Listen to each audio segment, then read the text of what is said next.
श्री गणेशाय नमः. श्री सरस्वत्यै नमः. श्री गुरुभ्यो नमः. सकल संत सज्जनाय नमः. ज्ञानेश्वरीची प्रयोजनं आणि वैशिष्ट्ये आपण आधी पाहूया. ईश्वरीय ज्ञान ज्यात भरलेलं आहे अशा ग्रंथाला ज्ञानेश्वरी असं म्हणतात. ज्ञानेश्वरी हा गुरुशिष्यांचा संवाद आहे.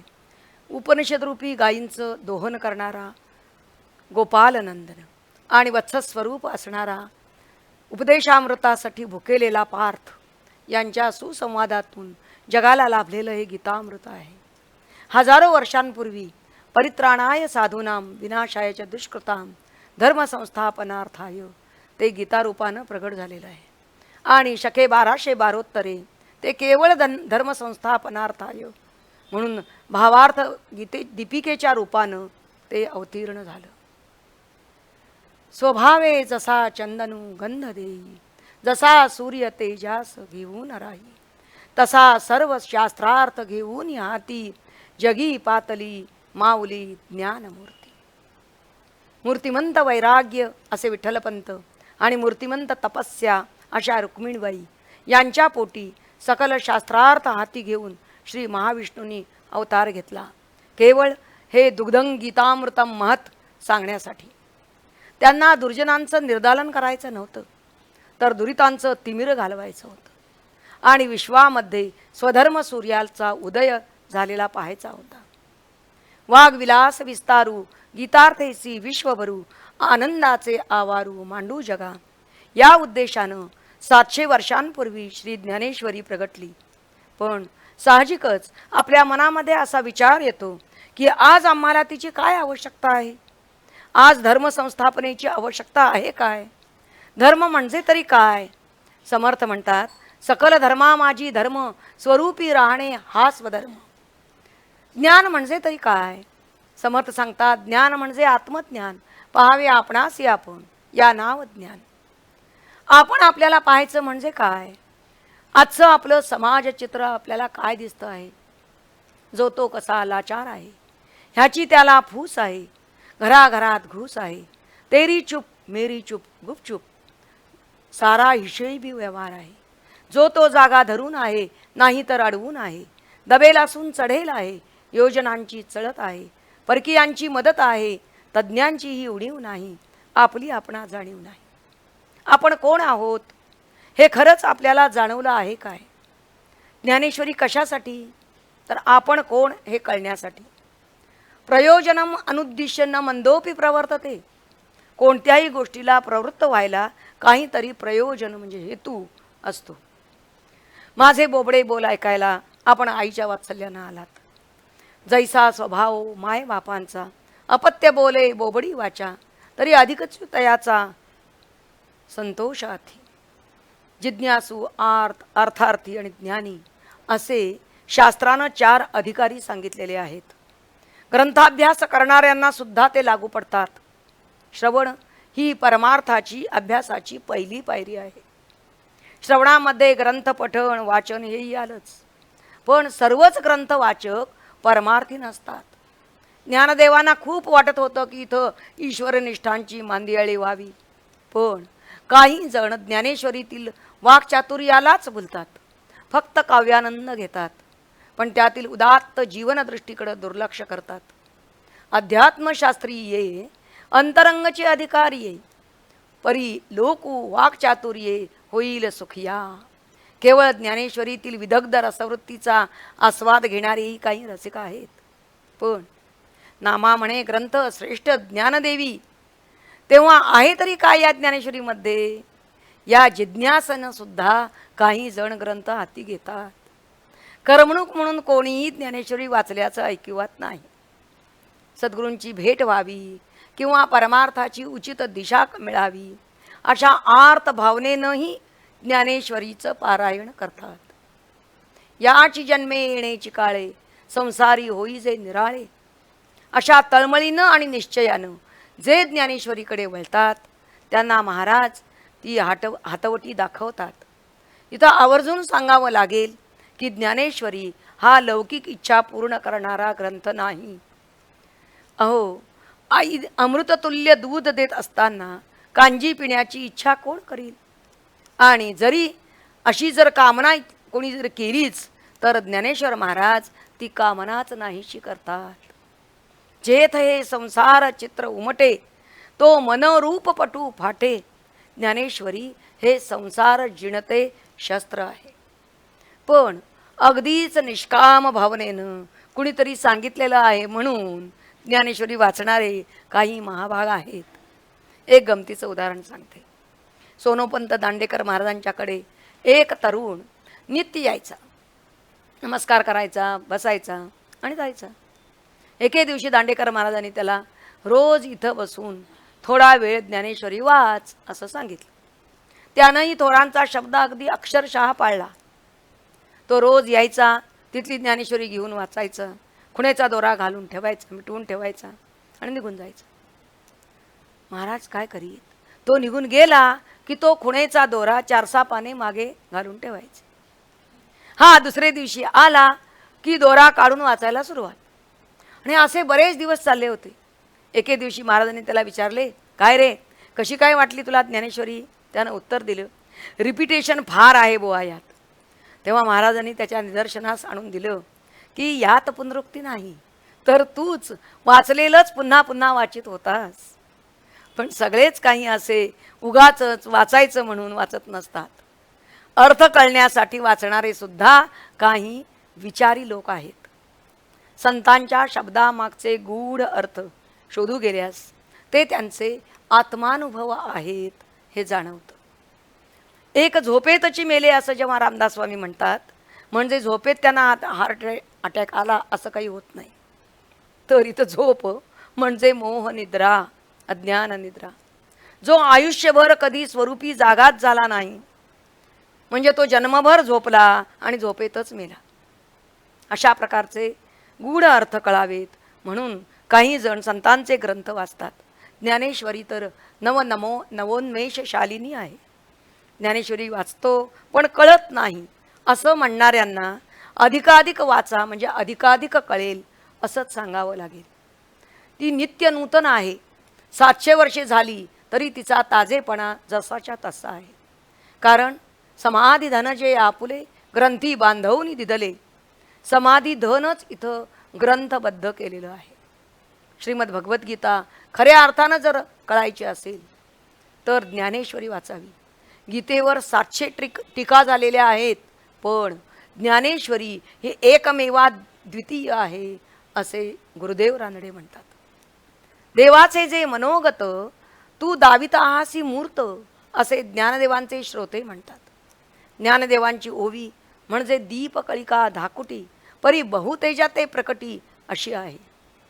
उदाहरणार्थ पहा, गीतेतील 18व्या अध्यायातील 66वा श्लोक, सर्व धर्मान परित्यज्य मामेकं शरणं व्रज. यामधील सर्व धर्मान परित्यज्य म्हणजे सर्व धर्म सोडून दे असा सर्व धर्म समभाव गीतेनं सांगितला आहे. असं कोणाही एखाद्या पुढाऱ्यानं सुद्धा भाषणात ठोकून द्यावं, पण असा अर्थ मूळ गीतेतील श्लोकाचा नाही. कारण गीता ही 5000 वर्षांपूर्वी झालेली आहे.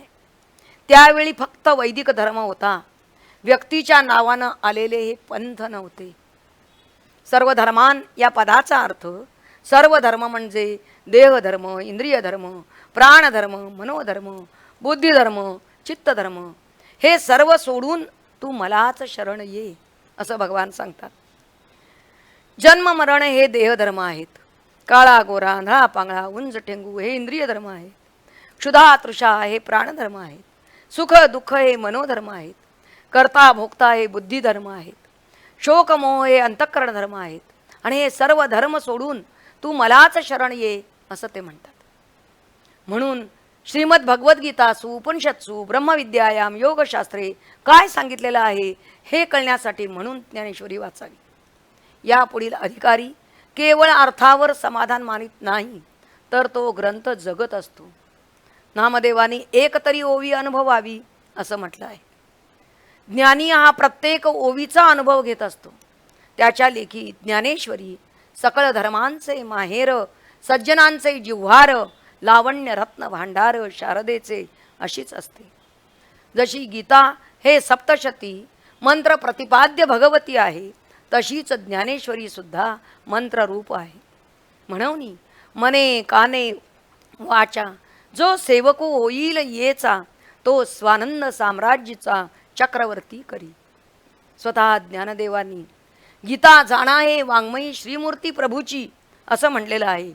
ज्ञानदेव म्हणतात, एथ विषयांचा विसर पडे, इंद्रियांची कसम समोडे, मनाची घडी घडे हृदया माझी. आता इथपर्यंत आपण जिज्ञासू, आर्त आणि अर्थार्थी व ज्ञानी अशा अधिकाऱ्या परत्वे ज्ञानेश्वरी वाचनाची विविध प्रयोजने पाहिली. परंतु देहचे आपण पे मानिती या परते काही न स्मरती अशा लोकांना या वाचनाकडे प्रवृत्त करण्यासाठी बोलण्याचा इतका विस्तृत प्रपंच केला. कारण बोलणियाचे राणी हिंडता, नाही की जे फळली या अक्षरांची वार्ता. आपण सर्वजण सतत बोलत असतो आणि या बोलण्याच्या रानात हिंडताना बोलू नये ते बोलतो, तसेच ऐकू नये ते ऐकतो. आपल्या अक्षरांना कृतार्थतेचं फळ येत नाही. अशा वेळी काय बोलावं आणि काय ऐकावं हे कळावं लागतं. कारण विचार पाहे तो पुरुषू, विचार न पाहे तो पशु. विचार करतो तो मनुष्य, मनुते इति मानवा. कोहम कथमिदम करता कोस्य विद्यते. मी कोण, कोठून आलो, कोठं जाणार, या जगाचा करता कोण, असा विचार एक मानवच करू शकतो. असे आईता श्रवणाची माझी. ज्ञानेश्वरांनीच सांगितलेलं ज्ञानेश्वरीचं इतकं महत्त्व ऐकल्यानंतर आपण ज्ञानेश्वरीची आता ठळक वैशिष्ट्य बघूया. एखाद्या मंदिराचं महात्म्य ऐकल्यानंतर प्रथम आपण त्याचे बाहेरूनच अवलोकन करतो. प्रशस्त आवार, सुंदर नक्षीकाम, संगीताचे सुस्वर, विद्युत रोषणाई, उदबत्त्यांचा आणि फुलांचा सुगंध, शांत आणि पवित्र वातावरण हे पाहिल्यानंतर आपलंही मन मंदिर प्रवेशासाठी उत्सुक होतं. ज्ञानेश्वरांनी रचलेल्या या ज्ञानेश्वरी मंदिराला महाभारताच्या भीष्म पर्वाचं प्रशस्त आवार लाभलेलं आहे. ओवीरूपी 9000 दीप इथं लावलेले आहेत. या धर्मालयाला 18 अध्यायांची 18 दालनं आहेत. इथे शब्द ब्रह्म कवळले आहे. शारदेचे लावण्य रत्न भांडार इथे खुले झालेले आहे. हे सर्व विद्यांचे मूळपीठ आहे. नवरस सुधाब्दींचा इथे अभिषेक चालू आहे. धर्माचा ध्वज इथं फडकत आहे. आणि आपलं भाग्य म्हणजे श्री महाविष्णूंचे अवतार स्वये ज्ञानेश्वरच इथे धर्मकीर्तन करीत आहेत. मंदिराच्या आवारात आल्याबरोबर प्रथम लक्ष जातं ते कळसाकडे. ज्ञानेश्वरीतील पसायदान हे असंच लक्ष वेधून घेतं.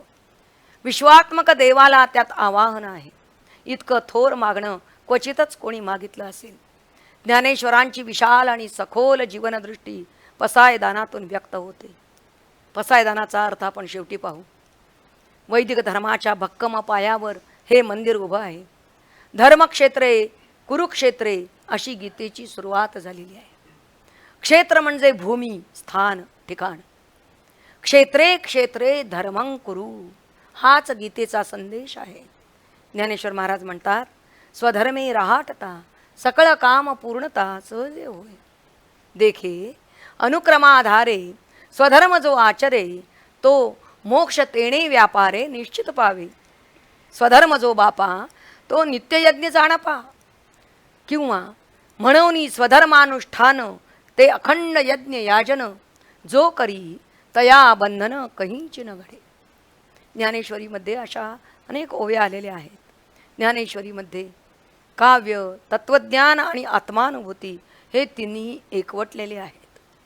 कल्पना, विचार आणि अनुभव यांची एकरसता हे ज्ञानेश्वरीचं एक खास वैशिष्ट्य आहे.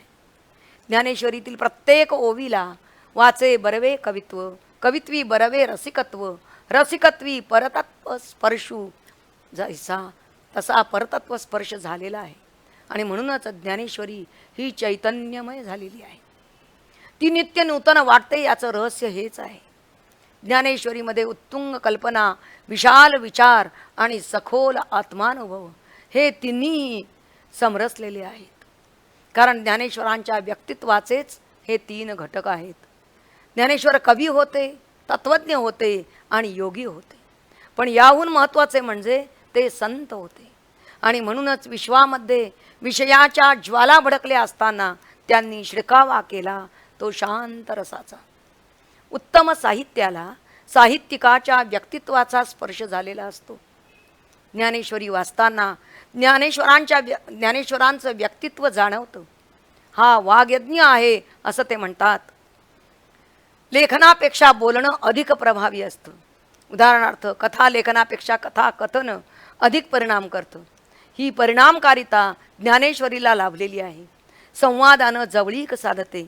वक्ता आणि श्रोता यांच्यामध्ये आपलेपणाचा एक धागा राहत असतो. एक उदाहरण सांगते.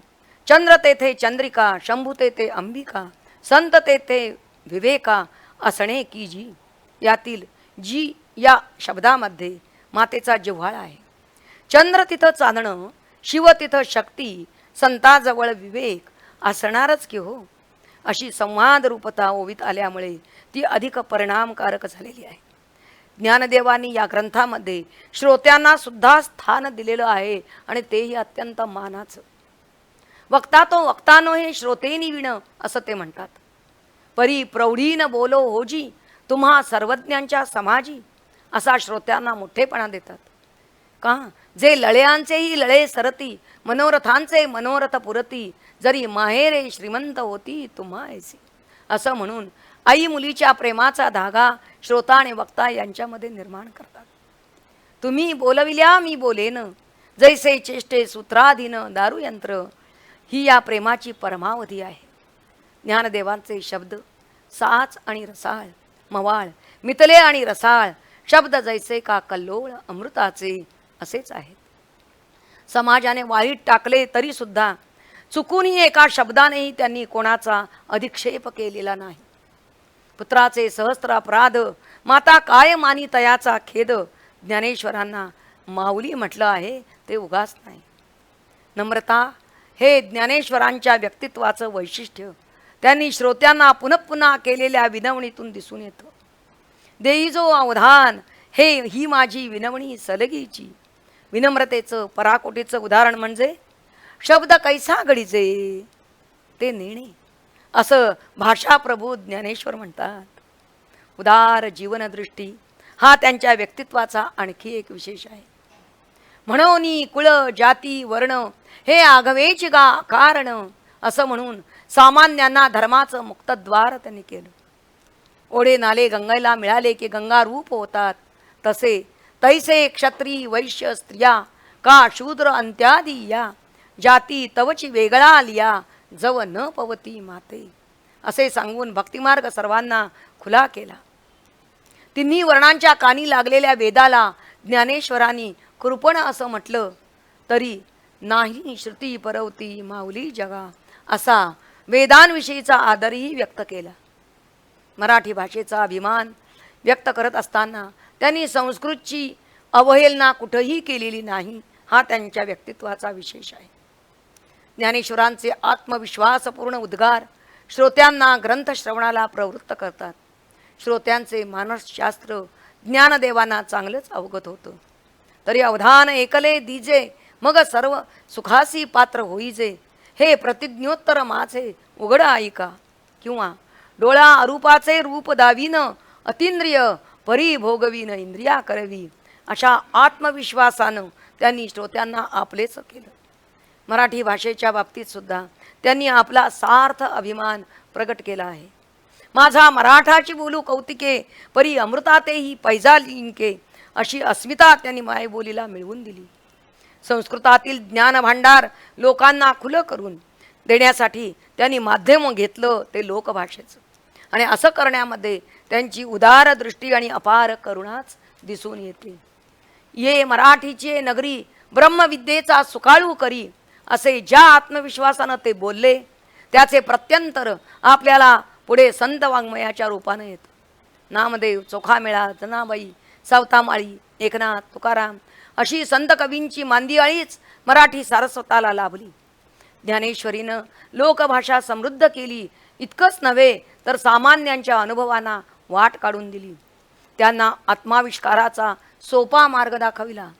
समाजातील सर्व थरातील संत हे ओवी अभंगातून आपले अनुभव सांगू लागले आणि संत वाङ्मयाचा प्रवाह जिवंतपणे वाहू लागला. आणि म्हणून ज्ञानेश्वरी मराठी साहित्याचा मूल स्रोत आहे, गंगोत्री आहे. हे विश्वची माझे घर अशा विचाराच्या उत्तुंग शिखरावरती उगम पावली आहे. गेली 700 वर्षे ज्ञानेश्वरी मराठी मनाला शुद्ध आणि पवित्र करीत आलेली आहे. ज्ञानेश्वरीनं सुपीक केलेल्या या मराठी भूमीत भागवत धर्माचं पीकही अमाप आलं. ज्ञानेश्वरांच्या या कार्यात विधायकता आहे, कुठेही विध्वंस नाही. ते संत आहेत, क्रांतिकारक नाहीत. म्हणून मार्गाधारे वर्तावे, विश्व हे मोहरे लावावे, अशीच त्यांची दृष्टी आहे. ज्ञानेश्वरीत कुठेही अशुभाला, अधर्माला, असत्याला, अमंगलाला थाराच नाही.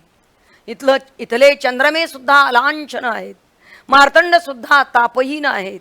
आणि असं होण्याचं कारण ज्ञानेश्वरी गुरु शिष्य प्रेमानं न्हावून निघाली आहे. श्रीकृष्ण अर्जुन आणि निवृत्ती ज्ञानदेव अशी गुरु शिष्य प्रेमाची दुहेरी धारा इथं दिसते.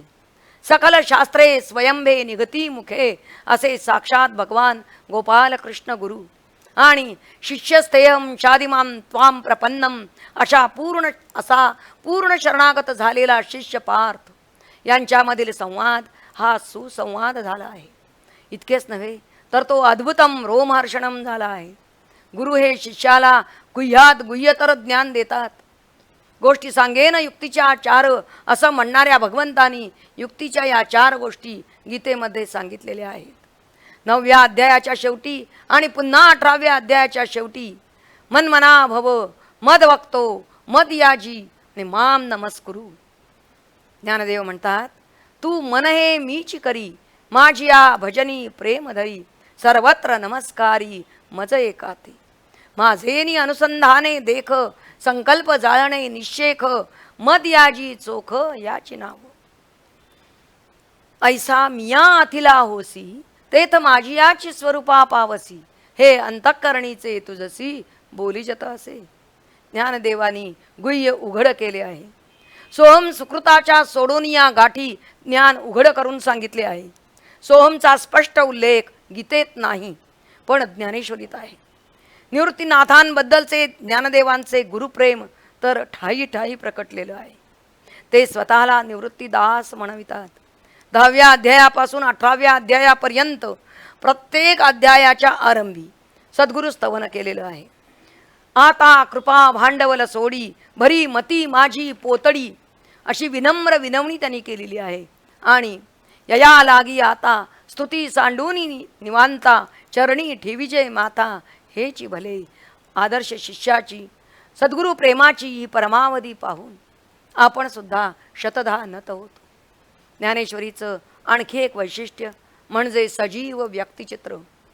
धृतराष्ट्राचं व्यक्तिमत्व मूळ गीतेत तितकं उठावदार नाही, पण ज्ञानेश्वरीत सुरुवातीलाच पुत्रस्नेहे मोहितू अशा शब्दकुंचल्याच्या एकाच फटकाऱ्यात धृतराष्ट्राचं व्यक्तिचित्र सजीव केलेलं आहे.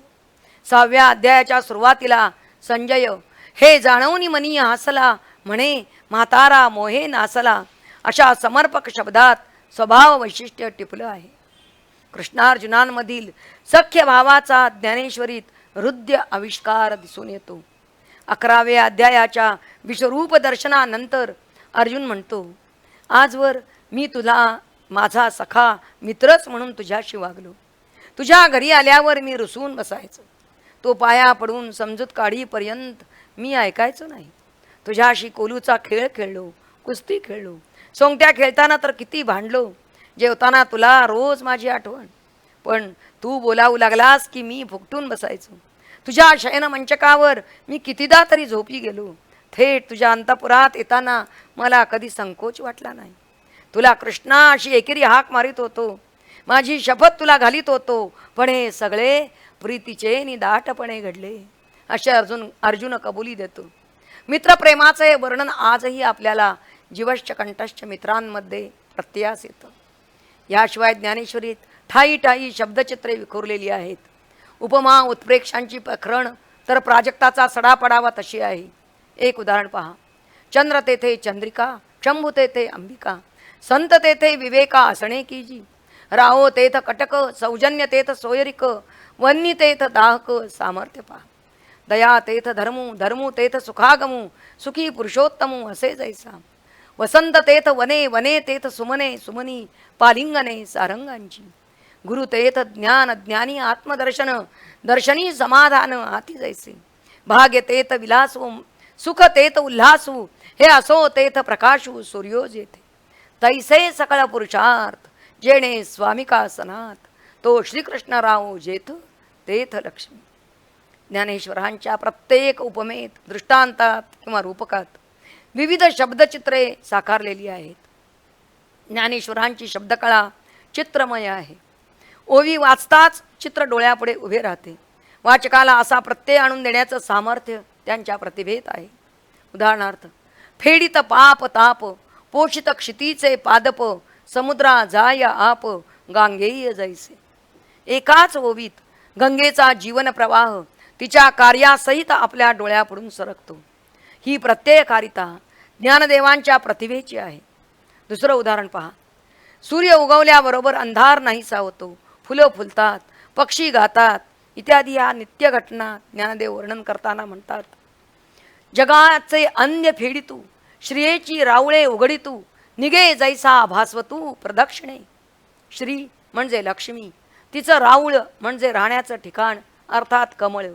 श्रियेची रावळे उघडतात म्हणजे कमळे उमलतात.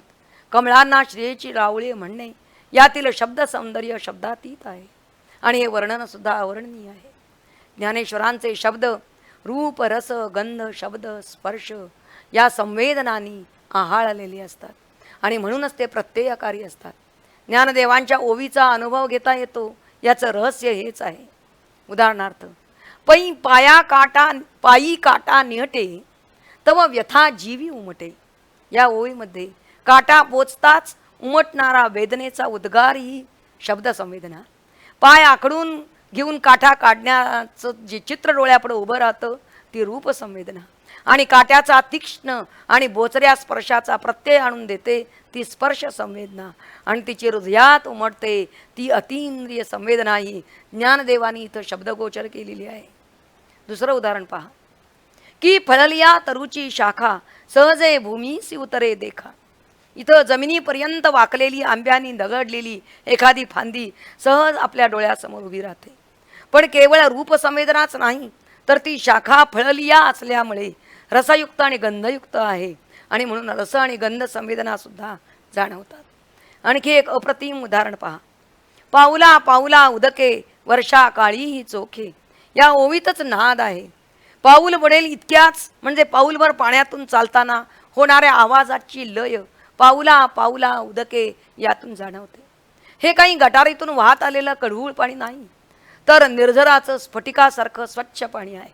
ते चोखे या शब्दातून व्यक्त केलं आहे. शिवाय ते वर्षाकाळातील उदक असल्यामुळे त्याची शीतलताही जाणवते. म्हणजे शब्द रूप स्पर्श या तीन संवेदनांचा अनुभव या ओवीतून येतो. ज्ञानदेवांचं हे अनुभव विश्व नुसतंच संवेदना प्रधान नाही तर समृद्धही आहे. विविध क्षेत्रातील त्यांचं सूक्ष्म अवलोकन पाहून एखादा समाजशास्त्रज्ञही चकित व्हावा. आता चेंडुवे भुई आणीजे हे नव्हे तो हाता आणीजे. जमिनीला मारण्यासाठी काही कुणी चेंडू हातात घेत नाही, झेलण्यासाठी घेतो. दुसरं उदाहरण आहे का सेती बी विखुरीजे परी पिकी लक्ष ना तरी ठेविले देखावया आदरू कीजे धनंजय दिवेया. का शाखा फळावया सिंपिजे मूळ. अशी अनेक उदाहरणे देऊन सुद्धा ज्ञानदेव मूळ विचाराचा धागा सोडत नाहीत. हे विशेष आहे. ते म्हणतात तैसा प्रतिपाद्य जो ईश्वरू तो व्हावया लागी गोचरू श्रुतींचा निरंतरू अभ्यास करणे. आणि हा सिद्धांत सांगताच आधीच्या सर्व दृष्टांतावर एक वेगळाच प्रकाश झोत पडतो. आता त्या चेंडूचं भुईवर आपटणं म्हणजे शास्त्रांचा उगाच खल करीत बसल्यासारखं वाटतं. परमेश्वराचा झेल घेण्याची संधी म्हणजेच मनुष्यजन्म मिळाला असून सुद्धा काही जण केवळ शास्त्राभ्यास करण्यात सगळं आयुष्य घालवतात. बॉलिंग करण्यातच सगळा वेळ जातो आणि मग विकेट काही पडत नाही. दुसरं उदाहरण पहा. का सेती बी विखुरीजे परी पिकी लक्ष. काही जण सद्गुरूंच्याकडून बीज मंत्र घेतात पण नुसतेच मनोभूमीत पेरून ठेवतात. त्याला श्रवणाचे पाणी शिंपून मननाची मशागत करून विकल्पाचे तण काढून निधिध्यासाची राखण करून ज्ञानाच्या विळ्याने कापणी केल्याशिवाय परमात्म्याचं पीक हाती कसं येणार? पुढील दृष्टांत पहा. ना तरी ठेविले देखावया आदरू की जे दिवेया.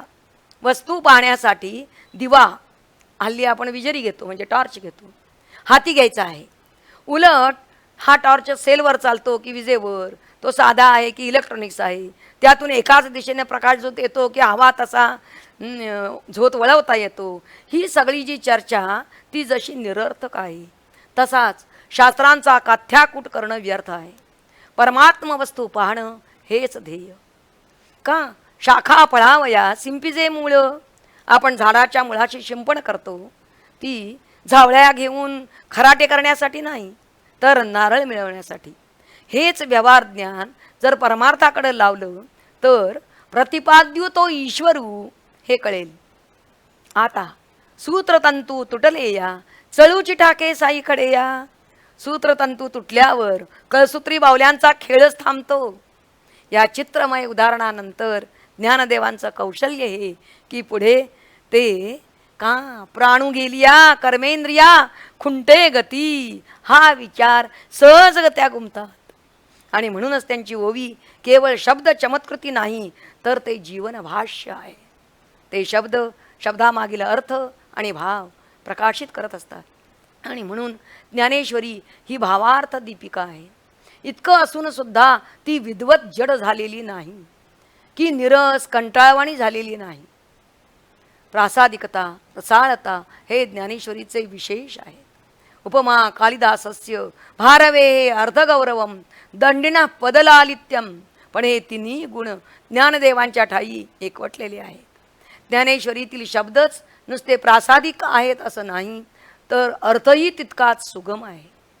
माझिया भक्तीविण जळवते जियाले पण अगा पृथ्वीवरी पाषाण नसती काही. असं म्हणून ज्ञानदेव भक्तीच्या वाटेनं जायला सांगतात. तरी झडझडोनी वहिला निग ये भक्तीची वाटे लाग जिया पावसी अव्यंग निजधाम माझे. आता ही वाट किती सोपी आहे पहा. जयांची वाचे माझे आलाप दृष्टी भोगी माझेच रूप जयांचे मन संकल्प माझाच वाही. माझी ये कीर्तिविण जयांचे रीते नाही श्रवण जया सर्वांगी भूषण माझी सेवा. ज्याच्या वाणीचा दृष्टीचा श्रवणाचा मनाचा विषय परमात्माच असेल तर तो भक्त होय. भक्तीच्या या सोप्या वाटेनं अनेक जण गेले आणि महाराष्ट्रात ईश्वरनिष्ठांची मांदियाळीच झाली. कोणत्याही साहित्याचा किंवा साहित्यिकाचा विचार करताना काळाचा विचार केला जातो. पण आपल्या लक्षात आलं असेल की शके 1212 इतकाच पुसटसा उल्लेख करण्यापलीकडे मी त्या काळाचा आढावा घेतलेला नाही. ज्ञानेश्वर महाराज महापुरुष होते आणि महापुरुष द्रष्टा असतो. वैदिक धर्मामध्ये कर्मकांडांचे माजलेले स्तोम हेरून धर्माला येत असलेली ग्लानी पाहून त्यांनी अवतार घेतला. कैवल्याचा पुतळा प्रकटला भूतळा असं नाथ महाराजांनी त्यांना म्हणलेलं आहे. मी सुरुवातीला सांगितलं आहे की ज्ञानदेव धर्म संस्थापनार्थाय अवतीर्ण झाले. पण ज्ञानेश्वरांचं थोरपण हे की त्यांचा धर्म हा विश्वात्मक होता, सार्वकालिक होता, सार्वजनिक होता. आणि म्हणून ज्ञानेश्वरीला विशिष्ट काळाची बंधने नाहीत. जनमानसाच्या हृदय सिंहासनावर ती आरूढ झालेली आहे आणि राहील. अशा प्रकारे या ज्ञानेश्वरी मंदिरातील श्रीकृष्णार्जुनांच्या संवाद तीर्थावर स्नान केल्यावर आपण दान तरी काय द्यावं?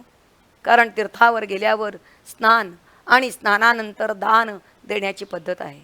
ज्ञानदेव म्हणतात, ऐसा कृष्णार्जुन संवाद संगमी स्नान करुनी देतसे दान अहंतेचे. ज्ञानेश्वरी वाचून काय करायचे असेल तर अहम सोडायचा आहे. मी माझेही आठवण विसरले जयाचे अंतःकरण असं व्हायचं आहे. अहंचा खडा एकही या मनोभूमीमध्ये राहू देऊ नये. इतकी ती गाळाची व्हावी तरच त्या सुक्षेत्रामध्ये आत्मविद्येचं बीज रुजेल. किंबहुना अधिक काय सांगू, तुमचे केले धर्मकीर्तन हे सिद्धी गेले एथ माझे जी उरले पायी खवण. हरिओम. जय जय गुरु ज्ञानराज जय जय गुरुज्ञानराज माय माऊली माझे, माय माऊली माझे, माय माऊली. तू सद्गुरु माय बाप, तव नामी बहुप्रताप. शमवुनि ते त्रिविध ताप, देत साऊली जीवा, देत साऊली जीवा, देत साऊली. जय जय गुरुज्ञानराज माय माऊली माझे, माय माऊली. तू आर्ता आरती हरण, होती सिद्ध साधक जन.